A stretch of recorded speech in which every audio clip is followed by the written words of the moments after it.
I get that it's, we had one city council member down here. He's something, buddy.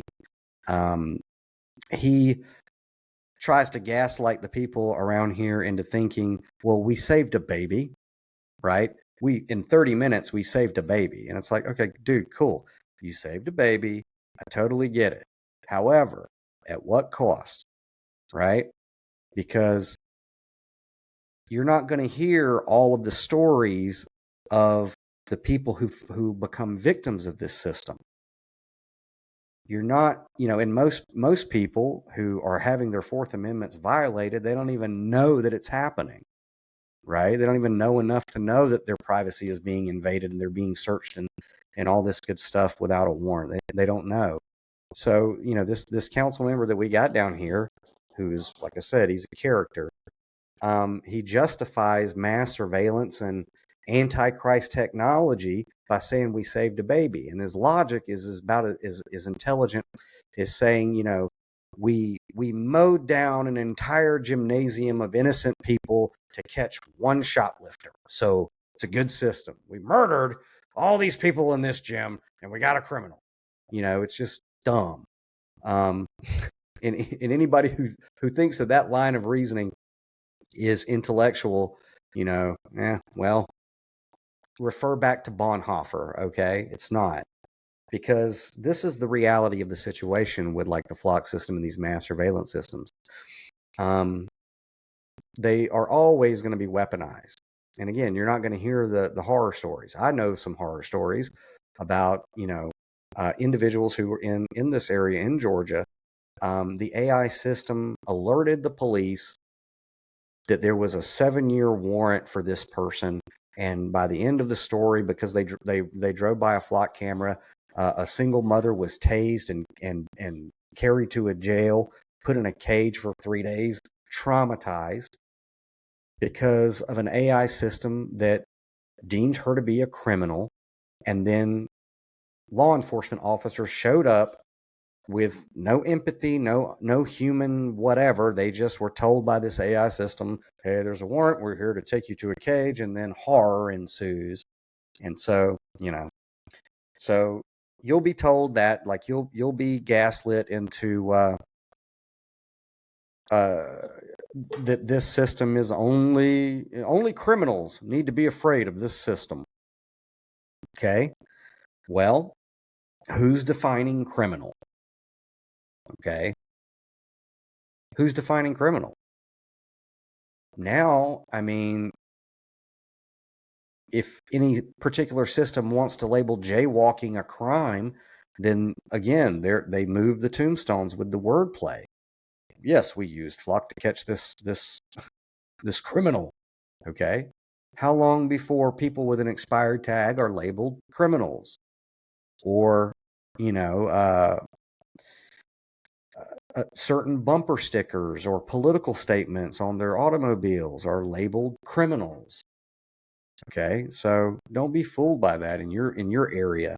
Whenever they try to shove this down your throat, who defines criminals? Well, ultimately, in a hierarchy, Donald Trump is going to define who a criminal is, and then everybody who is facilitating the horror going on in our country will follow orders and allow him and all of his Gestapo to access these systems. So you have, like, again, in my area, you have our local representatives that are selling this to the people, and they're not really giving them the full scope of what this thing is and what it can do.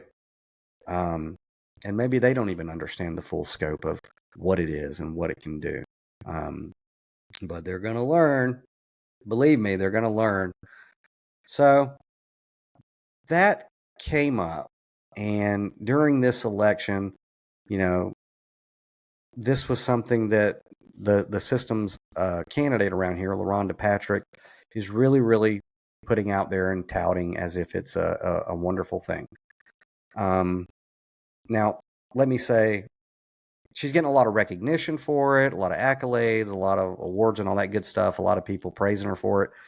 And great. I mean, I guess that's great. But it wasn't her idea. It wasn't city council's idea. Okay.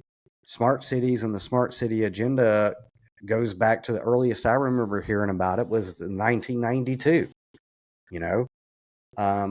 Everybody knows Project 2025, but go look up Agenda 21. Okay. It's a United Nations thing where this stuff has been planned for a very, very long time, with smart city, sustainable development and all these fancy words for let's create a digital prison and a mass surveillance grid. So it's again, when you're outside of the theater and you're looking in at it and you're like, these people think that they came up with this flock camera stuff, and they're patting each other on the back like they did, and they didn't. Go look up Agenda 21.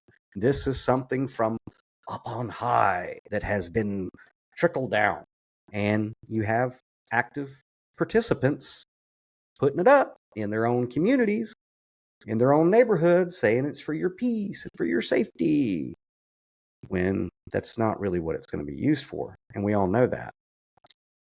And where it can get even more dangerous is like in the instance of the fictional city of Warner Robins, is when a government starts to go broke, when its cash reserves are shot, as the fictional city of Warner Robins. It's busted, man. My fellow members of the Illuminati around here inform me that the city is, well, let's just say that its expenses greatly outweigh its revenue. Okay. So that means there's a bankruptcy coming forth, maybe, but basically the fictional city is busted, man. It's broke. And the reason that is bone chilling is because when governments go broke, guess what they do? Governments go broke. They turn against the people every time. Human resources, right? To generate revenue, right? So they do desperate things, governments, these zombie corpses. They take all their tools and they turn it against their own people to generate revenue. And how you do that is you charge taxpayers property taxes and all these other taxes to put people in cages that typically have done no crime. Or there's no victim to any of their crimes. Okay, they're codified crimes, and so that's a real quick way for an entity to generate a lot of revenue. Is just fines after probation, after put them in a cage. It's pretty bad, right? And so that's what is going to happen around here. Hopefully, I get out of here before then, but that's what's going to happen. I mean, the fictional city of Warner Robins is broke. Now they've got this massive surveillance system that I think they're telling people that, oh, well, we didn't pay for it, or the people didn't pay for it.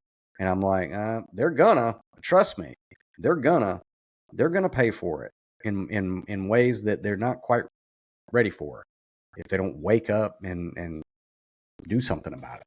That's the end of this clip, but the full episode is waiting for you. Subscribe to the Downloaded Content Podcast on Spotify or watch on YouTube. For more behind-the-scenes content and exclusive access, sign up for the Downloaded Content newsletter. And while you're at it, pick up Then Came the Flood by Louis Crumpton, available now wherever books are sold.